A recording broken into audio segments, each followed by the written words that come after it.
Nous nous retrouvons aujourd'hui, chers téléspectateurs de Congo Web Télévision, dans le cadre de votre émission Web Presse. Magingala Moulumeke, vous connaissez votre humble servante. Dans cette émission, nous recevons toujours pour vous les journalistes et communicateurs pour analyser, décortiquer l'actualité politique, pourquoi pas sociale et aussi économique, dans le cadre toujours de votre émission. Alors, dans ce premier numéro, nous avons retenu pour vous deux sujets. Nous allons débattre autour de la publication de la feuille de route de la Commission électorale nationale indépendante. Est-ce qu'on peut dire aujourd'hui qu'il n'y aura pas glissement en 2023? Il n'y aura pas glissement. Les élections seront bel et bien organisées en 2023. Question mark, vous aurez des réponses tout à l'heure. Dans cette émission, on parlera également de l'affaire Kabound qui est définitivement exclue de l'UDPS. Est-ce qu'aujourd'hui l'on peut se dire que Kabound fera-t-il ombrage à la réélection de Félix-Antoine Tshisekedi Tshilombo à la présidentielle de 2023? Mesdames et messieurs, nous en parlons tout à l'heure avec deux éminents journalistes. Moi, je les appelle les intelligences de la République démocratique du Congo. Le Congo a de la chance d'avoir ces tels journalistes. Alors, à ma droite, je suis avec Denis Kaninda. Denis Kaninda, on dit avec toi, ça ne pardonne pas. Merci beaucoup, madame. J'aime bien parler du changement parce que, vous savez, je pense que l'heure du changement a sonné. Et je crois fermement que le changement dans le contexte congolais ne doit pas se négocier. Le changement doit s'imposer. Les politiciens voudront nous amener au dialogue, au pourparler, ainsi de suite. Ça sera pour des partages de postes. Mais le vrai changement ne sortira pas de dialogue. Le vrai changement ne sortira jamais de pourparler. Le vrai changement doit s'imposer et c'est maintenant. Bienvenue dans Web Presse. Merci beaucoup. À ma gauche, je suis avec Ambroise Momba, l'un des meilleurs journalistes de mon pays. Bonjour. Bonjour Magui, bonjour à Dionit Kaninda. Je l'appelle ami du changement. Merci. Parce que c'est son autre nom. Bon, j'aime bien que je sois appelé meilleur journaliste, mais c'est pas ça le problème. Il y a beaucoup de meilleurs journalistes. Je suis tout simplement journaliste. Dont vous êtes parmi. Je suis tout simplement l'un journaliste. des leurs. Aujourd'hui, vous les représentez quand même. Je représente les journalistes. Les meilleurs ne sont peut-être pas sur les plateaux où c'est Dionit Kaninda qui les représente. Non, mais vous faites partie des meilleurs, il faut l'accepter. On comprend. Voilà, alors Ambroise Momba, gardez la parole. Je commence avec vous directement. Okay. Vous avez suivi la CENI à publier sa feuille de route pour les cycles 2022-2026. Déjà, l'information est connue qu'il y aura bel et bien élection en 2023. Alors, comment vous avez trouvé la feuille de route de la CENI? Bon, la feuille de route de la CENI Denis Kadima, je l'ai trouvé un peu conforme à d'autres feuilles de route qui ont été publiées par les passés par le feu abbé Apollinaire Malumalu, Ngoyi Mulunda et Corneille Nangaa. Tous, en premier temps, lorsqu'ils publient leur feuille de route, ils vous donnent l'impression de respecter les délais constitutionnels. Ils vous donnent l'impression de respecter les délais constitutionnels. Et justement, parce que pourquoi ils font cela? Parce qu'ils publient les faits des routes dans un contexte de tension politique, où il y a des suspicions, on suspecte le pouvoir de vouloir glisser, ainsi de suite. Et pour le cas de Denis Kadima, par exemple, vous vous rappellerez qu'il y avait eu beaucoup de manifestations, des rues, des gens qui allaient à la CENI, des gens qui voulaient d'abord obtenir la tête de Denis Kadima, ils ont échoué, et puis des gens qui ont changé, qui soupçonnaient le pouvoir de Félix Tshisekedi de vouloir glisser, aller au-delà de son mandat constitutionnel. Et Denis Kadima, qui aujourd'hui nous publie la feuille de route, a pratiquement donné la réponse à cela pour dire que non, effectivement, nous, la CEDI, nous allons organiser les élections dans les délais. On nous parle déjà de la présidentielle en 2023. Donc, c'est effectivement une feuille de route à saluer. Il faut saluer cette feuille de route qui apaise un peu les esprits. Mais le problème, maintenant, se pose au niveau du fait que à la fin de cette feuille de route, il y a un problème de contraintes. Il y a un problème de contraintes qui pose la CENI. Il y a des contraintes légales, il y a des contraintes financières, on va peut-être en parler. C'est peut-être à ce niveau-là qu'il y aurait une petite brèche ouverte pour dire que si ces contraintes ne seraient pas respectées, Et la CENI se verrait peut-être dans l'impossibilité d'organiser les élections dans les délais. Pensez-vous que c'est une manière de manœuvrer un peu la population? Est-ce qu'il y a une manière de... C'est du bluff en fait. On sait déjà ce qui arrivera à la fin, mais pour apaiser les esprits, pour qu'il n'y ait pas de tension ici et là, on publie quand même la feuille de route Oui. et puis la suite on verra. Je viens tout à l'heure de rappeler les autres feuilles de route qui ont été publiées par Corneille Nangaa et les autres présidents de la CENI. Si vous pouvez faire des recherches, vous allez trouver ce que je dis. En fait, la CENI, lorsqu'elle publie en premier temps sa feuille de route, elle respecte les délais. Elle est dans les délais. C'est ce qu'a fait aussi Denis Kadima. Et elle ne va pas vous donner l'impression qu'elle va glisser. Elle ne va pas vous donner l'impression qu'elle va aller au-delà des délais constitutionnels. Elle vous dit, nous allons organiser les élections en telle date. Et elle a prévu un certain nombre des opérations préélectorales et des opérations électorales avec un chronogramme bien précis. Mais le problème, c'est qu'elle vous met face maintenant à un défi. Ce sont les contraintes qu'elle soulève, les contraintes légales, les contraintes financières, les contraintes légales. Il faut peut-être changer les lois. Il faut mettre à sa disposition certaines lois qui pourraient lui permettre de pouvoir bien travailler. Mais par rapport aux contraintes financières, c'est d'ailleurs là les vrais problèmes. Il faudra qu'on puisse mettre à la disposition de la CENI les moyens financiers pour lui permettre d'organiser toutes les opérations préélectorales. Alors la CENI veut vous dire tout simplement que mais si les moyens arrivent à temps, je vais respecter le délai. Je veux respecter cette feuille de route. Mais si les moyens n'arrivaient pas à temps, donc je serai dans l'impossibilité de respecter cette feuille de route. Quelque part, c'est une balle lancée dans les camps du gouvernement. Parce que c'est le gouvernement qui doit mettre à la disposition de la CENI les moyens. C'est le gouvernement, les parlements pour les lois, ainsi de suite, les gouvernements pour les moyens financiers. Et toute la CENI se lave les mains, dit, moi je suis là, je suis prêt pour travailler, j'ai déjà tout fait, mais j'attends qu'il y ait les moyens.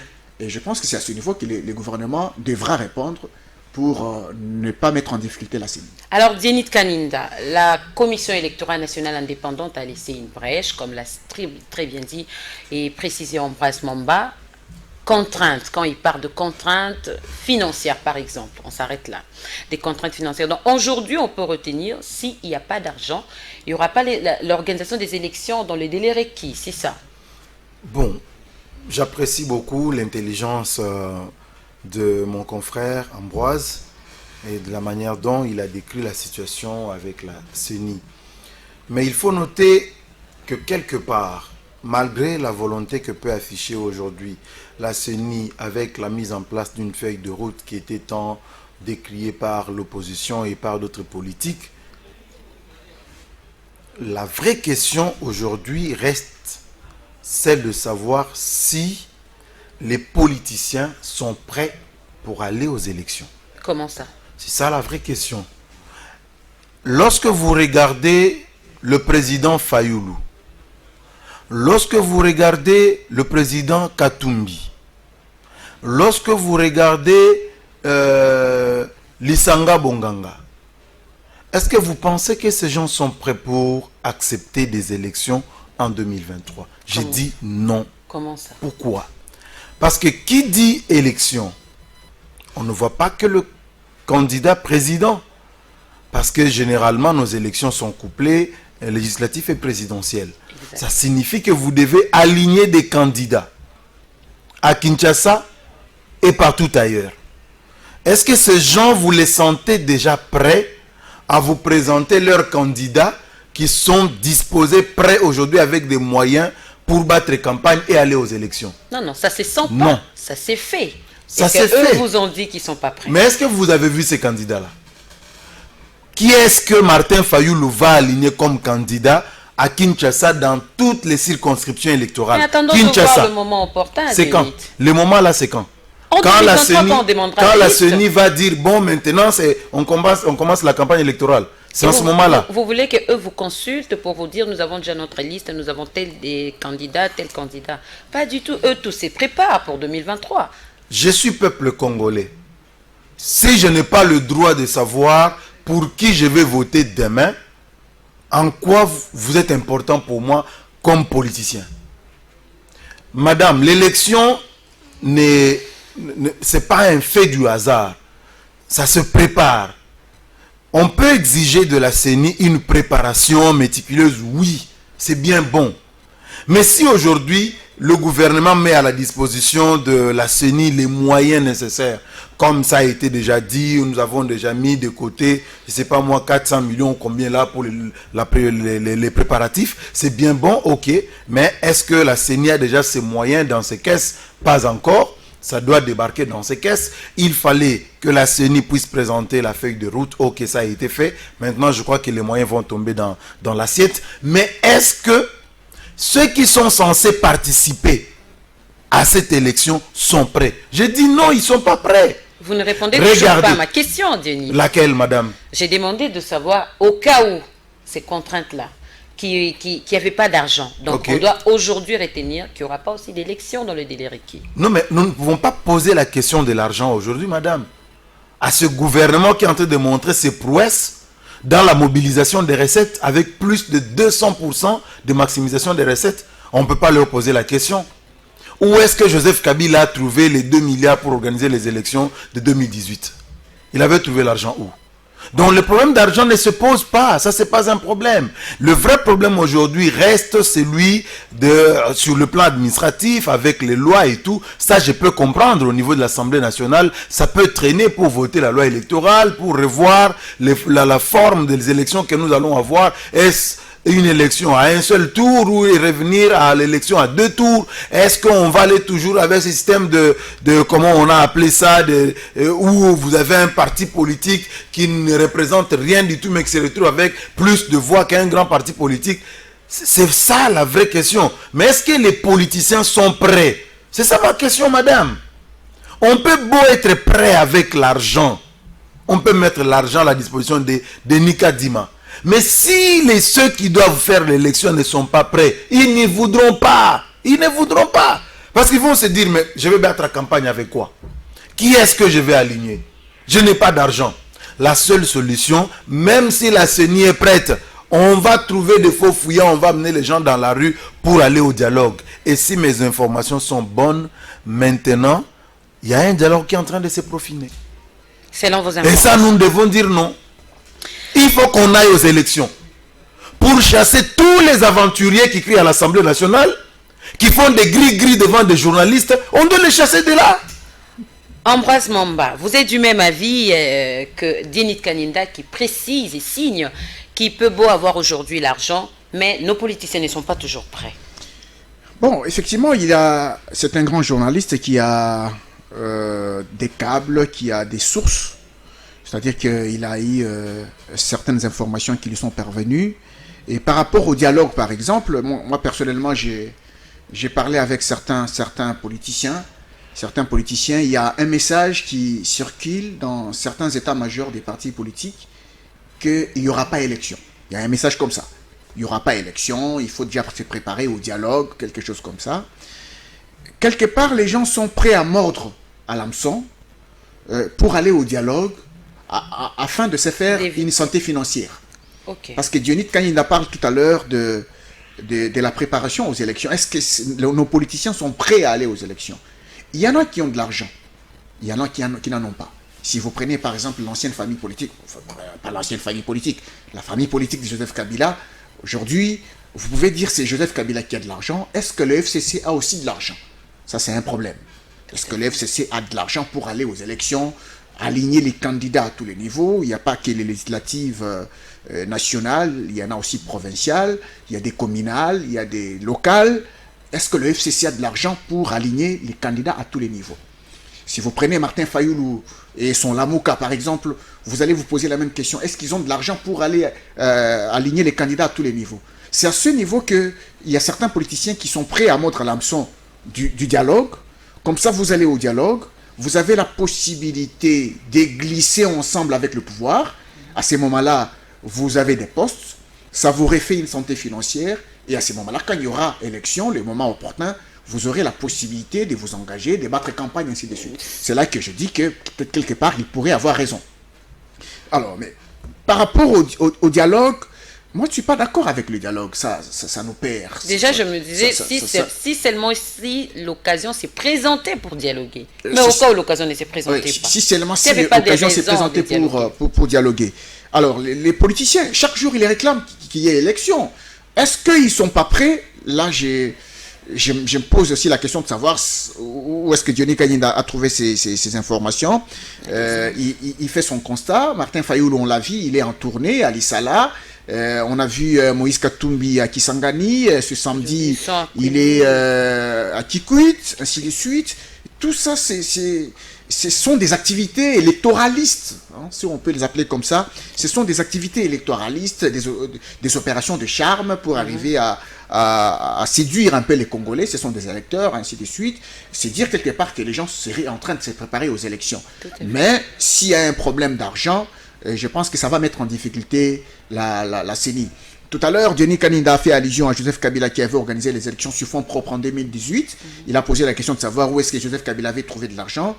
C'était une manière pour lui de dire que même l'actuel gouvernement a la possibilité de réunir de l'argent pour l'organisation des élections. Une chose est de réunir de l'argent, une autre est de le mettre à la disposition de la CENI. Il faut mettre cet argent à la disposition de la CENI. Lorsque vous prenez le cas de Joseph Kabila, par exemple, qui a organisé les élections sur fonds propres, mais c'était en quelle année? C'était en 2018, après un glissement de deux ans.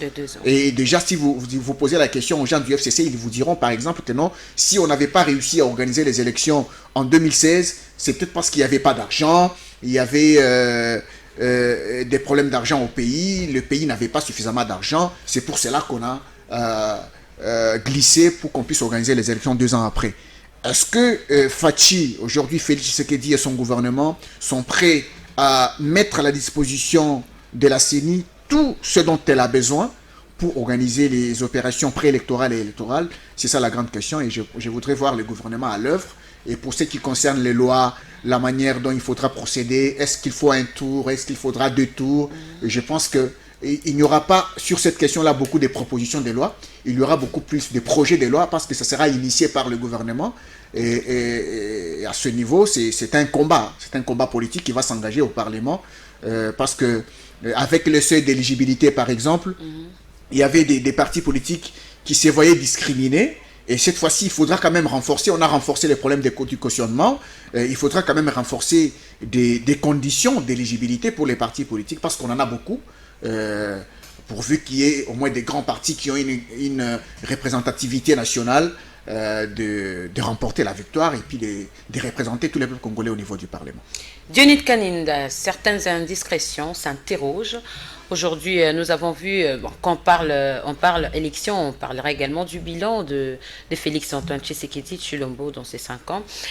Aujourd'hui, les gens s'interrogent. Nous avons vu le président de la République poser la première pierre pour la construction du port en eau profonde de Banana, qui va aller jusqu'en 2026. Alors, s'il y aurait bel et bien élection en 2023, donc, est-ce qu'il faut aussi parler, on en parlera aussi pendant sa campagne électorale, ou bien il faut s'en passer parce que les travaux doivent aller jusqu'en 2026? Non, mais c'est ça justement, une vision qui s'inscrit dans le cadre de l'intérêt du peuple et non de son propre intérêt. Parce que si vous menez des actions juste parce que on doit vous élire en 2023, là vous faites fausse route. Ce n'est pas une vision qui peut être acceptée par tous, parce qu'on comprend que les actions que vous menez, c'est des actions qui sont là juste pour vous permettre de briguer un autre mandat. Mais là, on comprend que le président de la République, si bien que son premier mandat prend fin en 2023, mais il lance une action dont la fin est prévue en 2026. Donc ce n'est pas forcément pour lui, parce qu'en 2023, si le peuple ne lui renouvelle pas sa confiance, ce sur quoi je doute assez fort, donc il ne pourra pas, il pourra peut-être participer comme c'est un président qui aurait lancé les travaux, mais pas comme c'est lui qui a fini les travaux, vous voyez. Alors, moi je pense que c'était très important de pouvoir lancer ces travaux, parce que ça représente un grand avantage pour le pays, parce que ça nous ouvre au monde et ça représente beaucoup d'intérêts sur le plan économique et social, pas seulement pour la province du Congo central, mais aussi pour l'ensemble du pays, parce que vous ne savez pas combien les Congolais peinent aujourd'hui pour faire venir leurs marchandises au pays lorsqu'ils doivent passer par des pays comme l'Angola, la Tanzanie, la Zambie, et ainsi de suite. C'est trop lourd et ça pèse beaucoup sur les taxes, sur la douane, ainsi de suite. Mais si jamais ce projet venait à se réaliser, ça sera un grand soulagement pour le peuple congolais, même sans Félix Tshisekedi. Parce qu'il faut noter que les actions qui doivent être menées sont les actions de ce genre-là. Vous lancez les travaux et ils sont financés et ils aboutissent pour l'intérêt du peuple. En ce moment-là, je crois que vous entrez dans l'histoire par la grande porte que de pouvoir mener des actions à courte durée parce que vous voulez être réélu, parce que vous avez besoin d'un électorat, ainsi de suite. Mais s'il faut encore, si vous permettez, rebondir un tout petit peu sur la question de l'élection.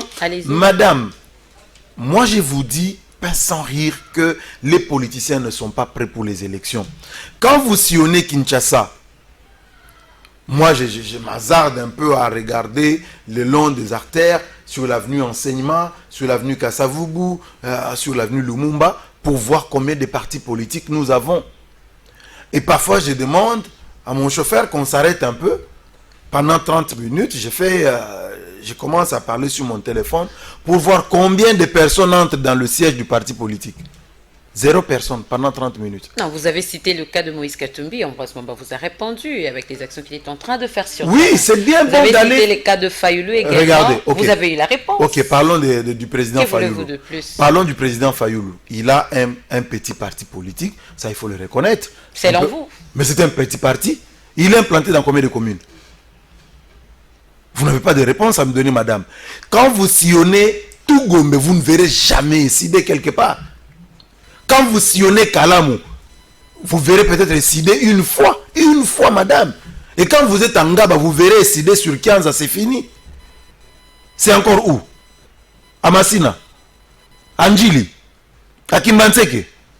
Non, madame, c'est un petit parti politique avec un grand homme politique. Vous voyez? C'est ça justement que je dis, les politiciens ne sont pas prêts. Au lieu de bâtir de grands partis politiques, mais eux préfèrent être de grands hommes politiques avec de tout petits partis politiques qui disparaissent avec leur départ sur la terre. C'est ça le vrai problème. Et pour trouver des candidats, il va peiner. Parce qu'il ne sait pas à Funa qui est-ce que nous allons prendre.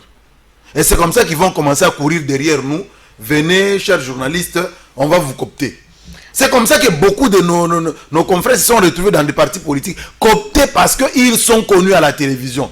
Ils sont connus à la télévision, donc la campagne est très facile que d'aller prendre quelqu'un qu'on va prendre dans un coin de Tchangou qu'on ne connaît pas. Ça va demander beaucoup d'investissement pour sa campagne électorale. Attention, ne sous-estime pas Isidé quand même, comme on dit en lingala.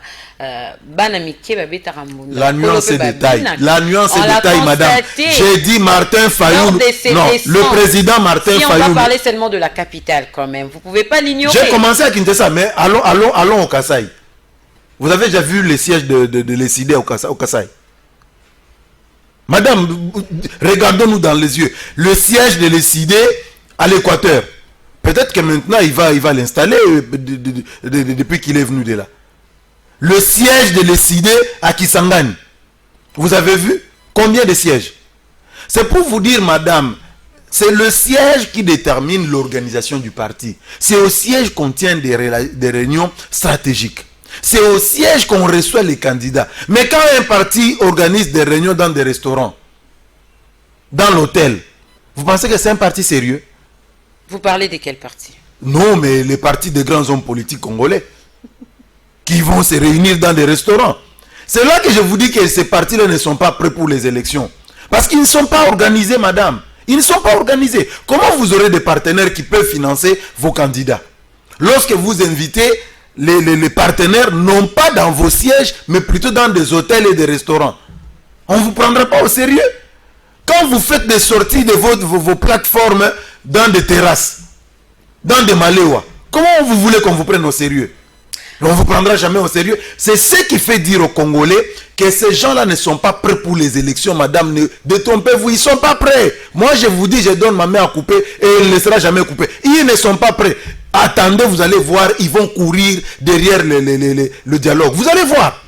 Vous allez voir, on va organiser le dialogue ici. Ils vont vite courir, ils vont faire semblant dans un premier temps. Nous, on ne veut pas de dialogue. Non, non, ça c'est pour accompagner Tshisekedi, c'est pour accompagner Chilombo. Nous, on ne veut pas de ça, on ne veut pas de ça. Mais en fin de compte, ils vont envoyer leurs émissaires nuitamment pour aller négocier des places là-bas. Et quand ça sera fait, ils vont entrer dans le dialogue, ils vont bénéficier de per diem. On vous dira non, le dialogue c'est pour 7 jours. Après, ça sera 2 mois. Parce que c'est une occasion de s'en mettre plein les poches. C'est ce qui va se passer, madame. Donc vous êtes déjà rassuré qu'il y aura dialogue? Madame, vous entendre parler. Je vous dis d'après mes informations, ces gens-là sont en train déjà de négocier un dialogue. Mais s'il n'y a pas d'occasion de dialogue? Quelle occasion, madame? L'occasion est là, ils vont vous dire non, la CENI n'est pas prête, nous ne voulons pas de Denis Kadima, nous ne voulons pas de ceci, cela. Ils vont trouver des faux fuyants, ils vont trouver des raisons pour obtenir ce dialogue-là. Ils sont en train de préparer pour ça, se préparer pour ça. Adolphe Mouzito en est pour quelque chose. Ambroise Mamba, est-ce qu'aujourd'hui, si on doit suivre ce que Dinte est en train de dire, on peut dire qu'il y a eu plus de peur que de mal? Donc Félix, en posant la première pierre de la construction du port en eau profonde de Banana, il est en train de rassurer d'ailleurs, il n'y aura pas de glissement, mais il est venu pour les Congolais et non pour soi-même. Non, attention, le problème de la pose de la première pierre ne se pose pas. Mais vous savez que Joseph Kabila, avant de partir, il avait fait il avait posé le même acte pour à l'aéroport de Ndjili là-bas. Il avait posé la première pierre. C'était à l'époque où José Makila était ministre du Transport. Jusqu'aujourd'hui, rien n'a été fait, s'il vous plaît. C'était une pose de la première pierre, mais jusqu'aujourd'hui, rien n'a été fait. On se souvient de la grande photo de José Makila qui s'était courbé à 90 degrés. C'était à cette époque-là. Et jusqu'aujourd'hui, vous avez vu cette photo qui circule dans les réseaux sociaux désormais. Ils étaient réunis autour d'une maquette et on les oppose maintenant une autre photo comme s'ils sont réunis autour des branchettes en train de manger dans un ganda. C'est juste pour se moquer d'eux.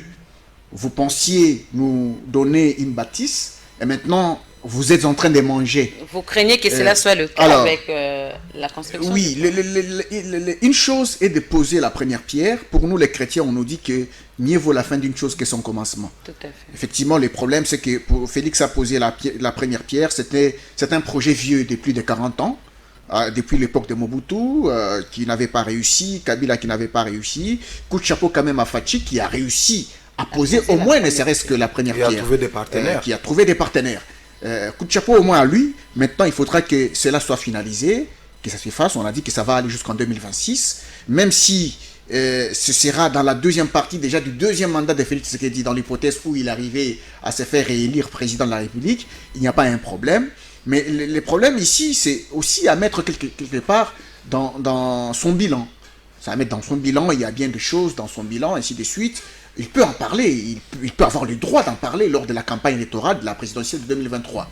Là, il peut en parler. Mais il faudra que les travaux puissent atteindre un certain niveau. C'est ce que je il faudra pas que si ça reste seulement au niveau de la première pierre, comment il va en parler aux immeubles qu'on voulait nous construire ici à la gare centrale, qui jusqu'aujourd'hui n'ont jamais été achevés. C'est cela le problème. Et il faudrait que ses partenaires soient sérieux, qu'ils puissent amener les travaux jusqu'au bout. Mais un autre problème, c'est en rapport avec son bilan. Justement, il y a ces opposants qui tirent à boulet rouge sur lui par rapport à son bilan, ainsi de suite.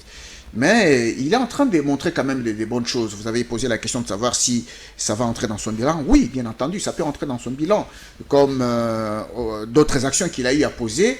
Et les problèmes, quand on explique les bilans à la population ne comprend pas les choses de la même manière que l'élite. Vous savez, il y a des gens qui comprennent. Dans les médias, il y a une certaine guerre. Les opposants à Félix Tshisekedi cherchent à faire voir à la population qu'il n'a rien fait pour vous. Et justement parce qu'il y a une confiance à gagner auprès des Congolais lorsqu'il y aura élection pour que le président de la République soit sanctionné négativement. Ça, c'est le travail des opposants. Et le travail de la majorité aujourd'hui aussi, c'est d'arriver à expliquer à la population que non, regardez, c'est que le président de la République arrive à faire. Il a fait ceci, il a fait cela, ainsi de suite. On démontre un certain nombre d'actions pour que la population arrive à redonner confiance au président de la République.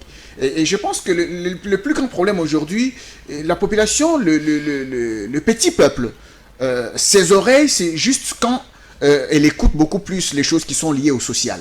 Vous savez, quand vous avez des actions qui sont liées au social, et je pense que c'est à ce niveau-là que le président de la République a effectivement lancé son projet des 145 territoires, le développement à la base des 145 territoires. Je pense qu'avec ce projet, il peut arriver à faire quelque chose et je pense que ça va lui donner encore plus de voix.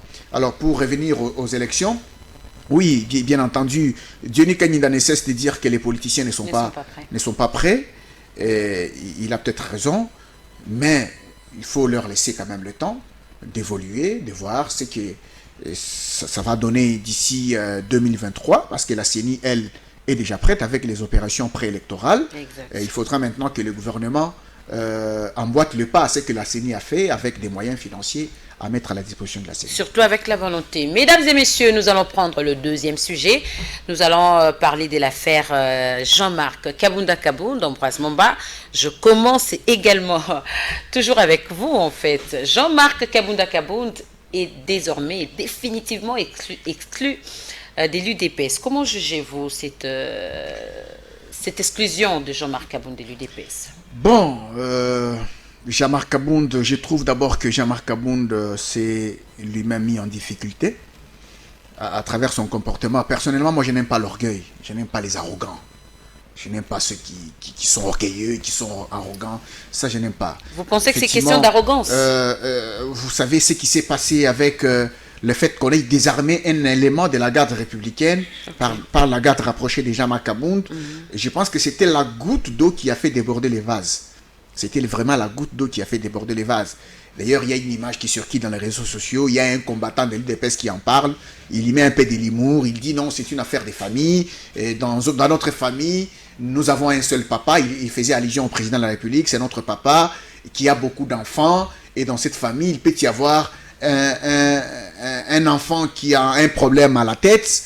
Et cet enfant qui prend plaisir à trouer les pneus des autres. Et ces combattants-là de l'UDPS faisaient allusion à Jean-Marc Kabound parce qu'il a excellé un peu trop dans cet exercice de trouer les pneus des autres en se substituant aux agents de la circulation routière, ainsi de suite. Et ces comportements-là a poussé quand même pas l'UDPS directement. Pourquoi? Parce que c'est lui-même qui avait fait un tweet coupe-gorge, un tweet qui annonçait sa démission.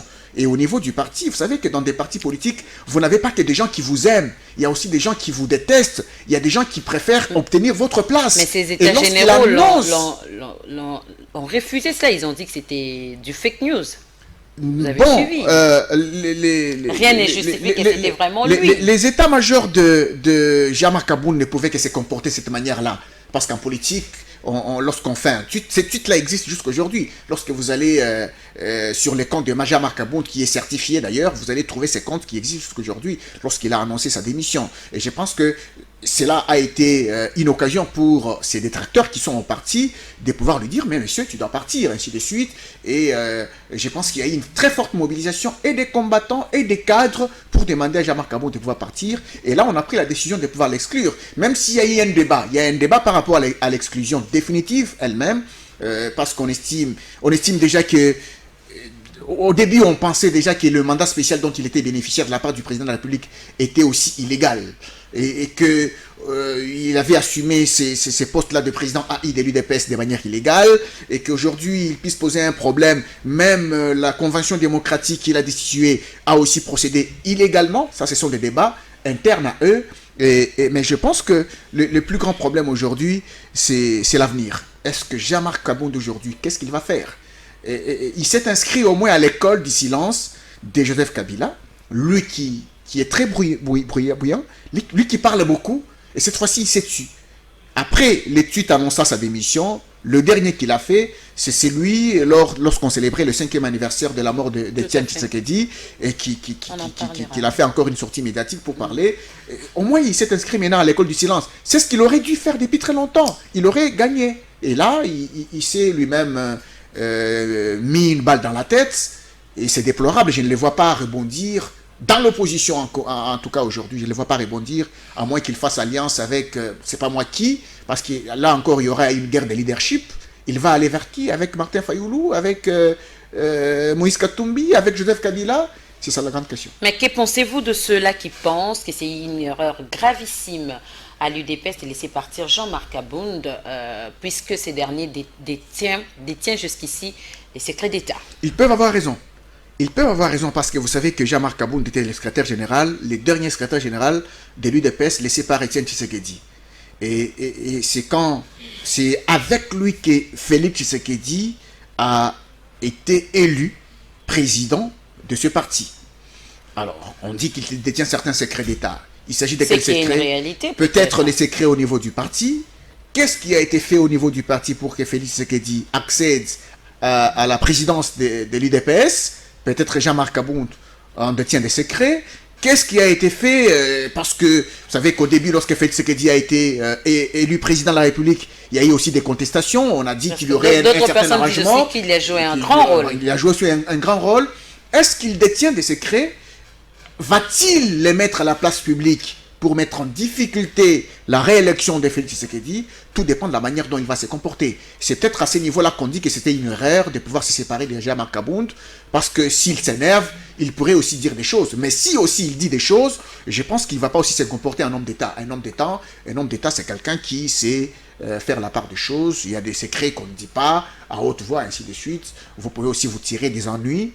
Et je pense que tout dépend de la manière dont il faut se comporter. Dionyd Kaninda, pensez-vous aujourd'hui que Jean-Marc Kabunda pourrait faire ombrage à la réélection de Félix-Antoine Tshisekedi Tshilombo, puisqu'il détient quelques secrets d'État? Bon, les secrets d'État, je ne sais pas trop qu'est-ce que ça signifie. Hein. Je ne sais pas qu'est-ce que ça signifie, les secrets d'État. Mais vous ne pouvez pas ignorer que Jean-Marc Kabunda jouait quand même un rôle aussi pour que cela soit possible à Félix-Antoine Tshisekedi aujourd'hui d'être président de la République. On a déjà dit aux Congolais que Tshisekedi avait volé la victoire de Fayoulou. Quelle est cette vérité qu'on va encore dire aux Congolais qui va changer quelque chose, madame? On va dire quoi? On a déjà dit, ça a été déjà dit que Tshisekedi a volé la victoire de Fayoulou. On a déjà dit qu'ils étaient partis à Ansele ou à Kingakati négocier là-bas. C'est là-bas, on avait appelé des généraux, tout ça, les généraux étaient assis, Tshisekedi était là, Kabila était là, et puis Kabila a dit, voici votre nouveau chef, ce n'est plus moi. Peut-être qu'il y a des noms-dits aussi. Oui, mais c'est quoi? Il y a des noms-dits. C'est quoi ces noms-dits qui pourront changer quelque chose? Je ne vois pas, madame, je ne vois pas. Je vois les gens, tout ça, trembloter autour des secrets d'État. Madame, un rappel. Aujourd'hui, Jean-Marc Kabound, opposant des tailles de Félix-Antoine Tshisekedi, ça vous effraie pas? Oh, madame, pourquoi vous ajoutez opposant des tailles? Donc Fayoulou n'est pas des tailles. Je n'ai pas dit ça. Ou Katumbi n'est pas des tailles. Non, madame, ça, il faut... Non, parce qu'il vient de la même famille. Il vient de la même famille. Madame, il faut qu'on se calme. Bien. Un rappel historique. Joseph Kabila a à ses côtés un homme qui pratiquement était comme son maître. Il s'appelait Vital Kamerhe. Vous vous souvenez de quelle manière ils se sont séparés? Vital Kamerhe va se retrouver dehors. Est-ce que ça a empêché à Joseph Kabila d'être réélu? Non. Madame, ce qui a amené le président Tshisekedi au pouvoir, c'est l'UDPS. Je veux qu'on soit d'accord là. C'est l'UDPS. Ce n'est pas l'individu Kabound. Parce que l'individu Kabound n'était pas seul. Il n'agissait pas seul en son nom. Il ne disait pas, moi Kabound, je décide, monsieur, retire ta signature là-bas. Non. C'était le parti qui avait décidé. Et le parti se décide comment? Il s'était réuni avec les autres pour pouvoir décider, madame. Qui l'y crut qu'aujourd'hui Jacquemain Chabani se retrouverait dans les trios qui dirigent encore le parti aujourd'hui? Qui avait cru à ça? Savez-vous que Jacquemain Chabani était chassé du parti? Vous le savez, non? Jacquemain a été chassé du parti. De l'époque du Sphinx, il a été chassé du parti. Mais aujourd'hui, il est où? Il est au sommet du parti. Madame, ce parti-là, moi je dis toujours aux amis, à ceux qui veulent m'entendre, ne comparons pas l'UDPS aux faits privés comme le PPRD, des partis mallettes. Non, ne comparons pas. C'est des petits partis politiques. Dans ce pays, nous avons 2 grands partis politiques. Je dis bien 2. Lesquels? L'UDPS et le PALU, point barre. Point barre, allons à la ligne. Il n'y a pas 2 partis politiques dans ce pays. Les autres, c'est des ligablos. C'est des ligablos, les boutiques des gens. Donc, Jacquemain Chabani se retrouve dehors. Il fait profil bas. C'est ce que Jean-Marc Aboun fait aujourd'hui. Il fait profil bas. Il ne fait pas de déclarations, il ne fait rien. Il est là, dans son coin. Il pourrait peut-être lancer une ONG. Il pourrait peut-être lancer, je ne sais pas moi, une plateforme. On s'est dit qu'il est dans son coin. Mais qu'est-ce qui vous fait dire qu'il est dans son coin? C'est un politique, sûrement, madame. C'est un politique. Aussi à faire quelque chose. Moi, je me refuse de 2 choses. C'est de pouvoir aujourd'hui humilier Jean-Marc Aboun par mes déclarations, dénigrer Jean-Marc Aboun par mes déclarations. Je refuse aussi de le glorifier par mes déclarations. Je refuse de le hisser, je ne sais pas moi sur quel rang, dans mes déclarations. Pourquoi? Parce que ça reste un homme politique. Pas le moindre. Ok? Ce qui signifie qu'aujourd'hui, Jean-Marc Aboun peut rebondir comme Vital Kamerhe l'a fait. Il peut rebondir d'un moment à un moment ou à un autre. Il peut rebondir. Si Jacquemain Chabani a rebondi, pourquoi pas Jean-Marc Aboun? Donc ceux qui pensent aujourd'hui que Jean-Marc Aboun va détruire Félix Tshisekedi, ils se trompent. Ils se trompent. Parce que Jean-Marc Aboun est de l'école d'Etienne Tshisekedi. Je ne vois pas dans quel esprit il va se mettre pour pouvoir détruire Félix Tshisekedi. Malgré l'humiliation qu'il a subie. Les humiliations, qui ne les a jamais subies dans la vie politique? Vous n'êtes pas Jean-Marc Aboun. Citez-moi une seule personne ou un seul politicien qui n'a jamais subi des humiliations. Citez-moi un seul. Un seul, madame. En commençant par le président de la République. Que des humiliations tous les jours dans des plateaux de télévision, madame. Que des scandales qu'on met sur son dos. C'est ça la vie politique. Et Jean-Marc Aboun sait que quand on s'enrôle dans la politique, on doit être prêt à accepter des humiliations. Vous vivez avec, et les honneurs et les humiliations. Vous vivez avec, madame. Posez la question à Vital Kamerhe, il vous dira. Des humiliations, c'est que c'est en politique. Et quand on est politique, on doit être prêt à affronter cela avec courage. Et il a dit dans son tweet, moi je l'encourage. Mais aussi c'est de souligner la force de l'UDPS, qui ne tient pas sur des individus, mais qui tient sur sa base.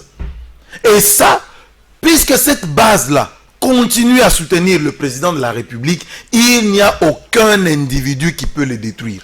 Ambroise Mamba, en parlant des humiliations, nous avons vu le tweet, cette fois au moins on n'a pas dénoncé, les tweets de Jean-Marc Aboun sur la commémoration du 5e anniversaire du Sphinx. On peut encore se dire ou retenir qu'il reste encore dans cette logique-là des tshisekédismes, mais qu'est-ce qui explique son absence lors de la cérémonie de commémoration? On a même érigé un monument pour le Sphinx. Bon, je comprendrais un peu, il a évité peut-être, s'il n'est pas parti à l'enceller là-bas, lorsqu'on a dévoilé le monument qu'on a érigé en mémoire d'Etienne Tshisekedi, il a peut-être refusé de s'y rendre pour ne pas affronter les combattants.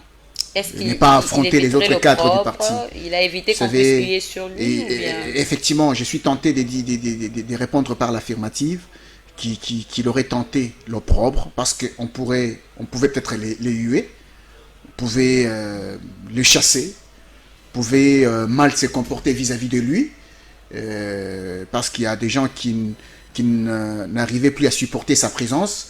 Je pense que pour cela, il a pris cette bonne décision et sage de pouvoir rester à la maison.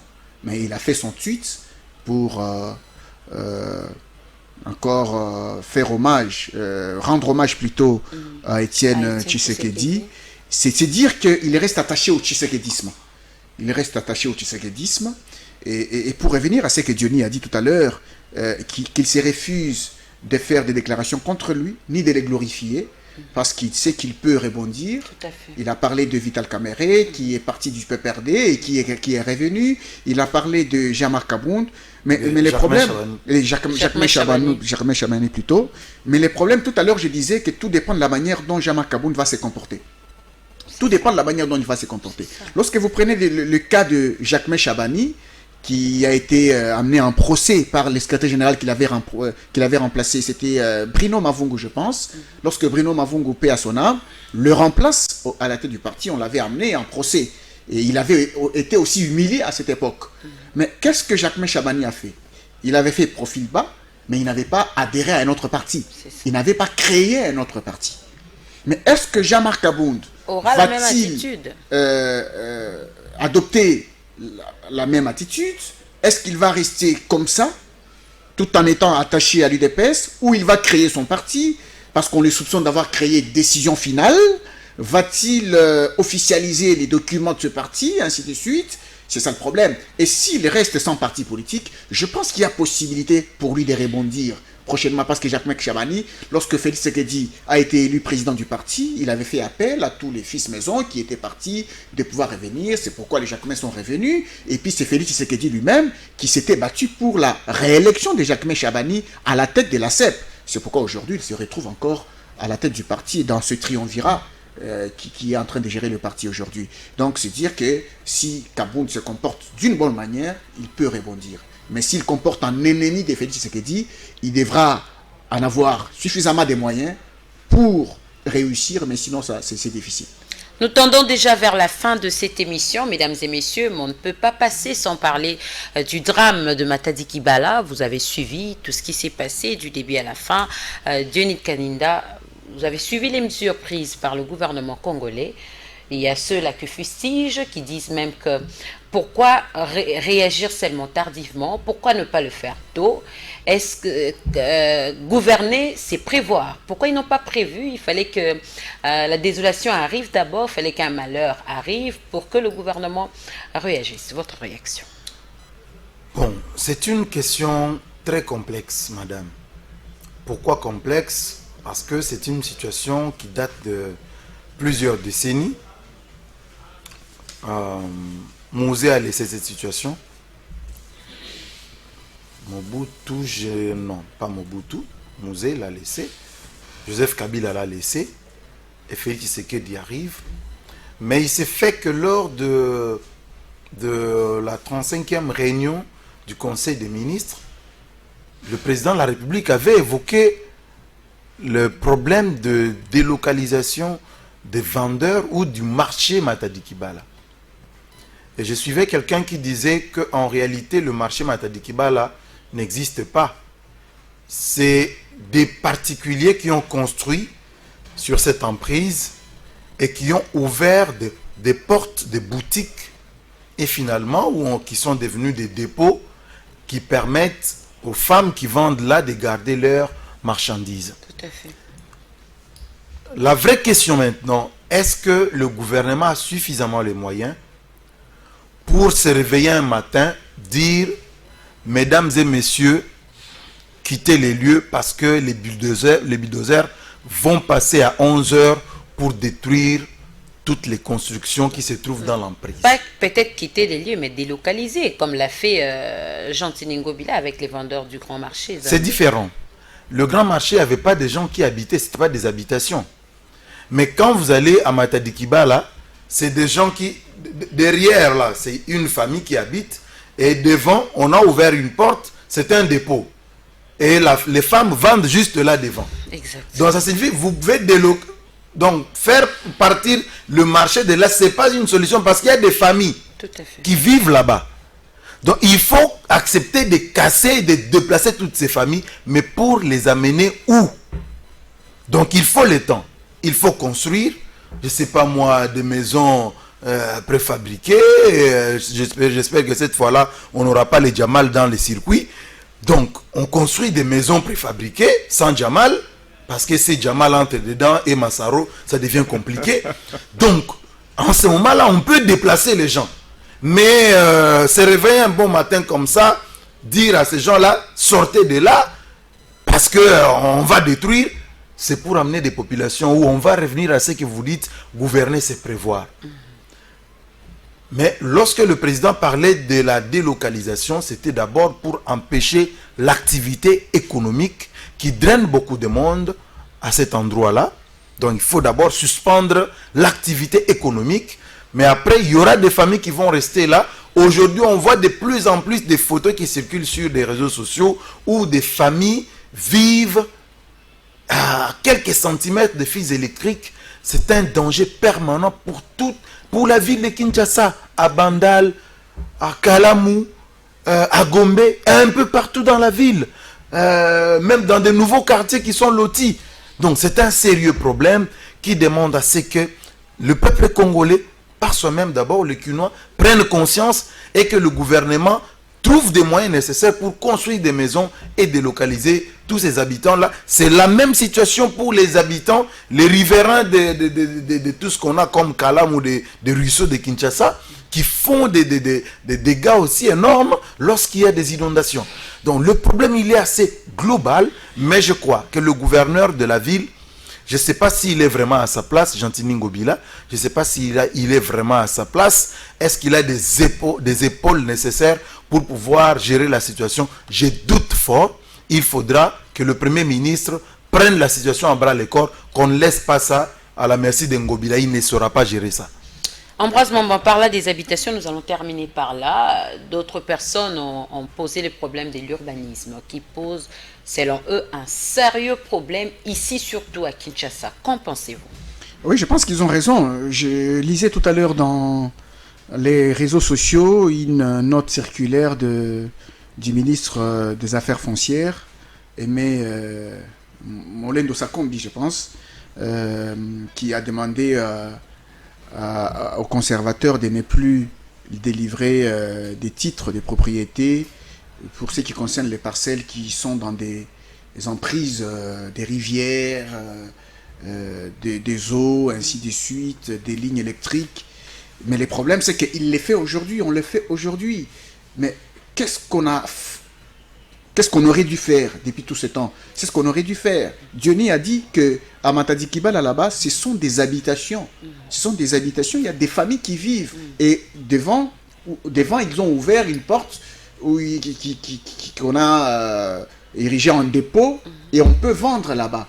Et je pense que le travail aujourd'hui, pour les délocaliser, il faut lotir, il faut des nouveaux lotissements pour penser d'abord à ces familles, qu'on puisse construire, qu'ils aillent habiter là-bas. Et de cette manière, on peut fermer les marchés.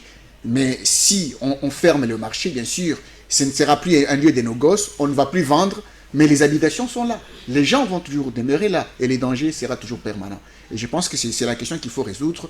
Il y a beaucoup de lieux à GB, dans beaucoup de coins de Kinshasa, où les gens vivent, exposent leur vie au danger. Et je pense que c'est à ce niveau qu'il fallait que le gouverneur de la ville, les bourgmestres puissent veiller, qu'on ne puisse pas lotir là où il y a un danger. Mesdames et messieurs, la cérémonie d'ouverture du 35e sommet ordinaire de chefs d'État et des gouvernements de l'Union africaine s'est tenue ce samedi 5 février 2022. Je vous informe que le président Félix-Antoine Tshisekedi Tshilombo a cédé son fauteuil à Macky Sall. C'est par ici que nous mettons fin à cette émission WebPress. Si vous voulez retrouver ce premier numéro, suivez-nous ce lundi déjà 11h sur Congo Web Télévision. Et moi, je vous retrouve avec d'autres invités pour débattre au cours de l'actualité toujours de la semaine prochaine, ici en République démocratique du Congo, le samedi prochain à 17h. Au revoir.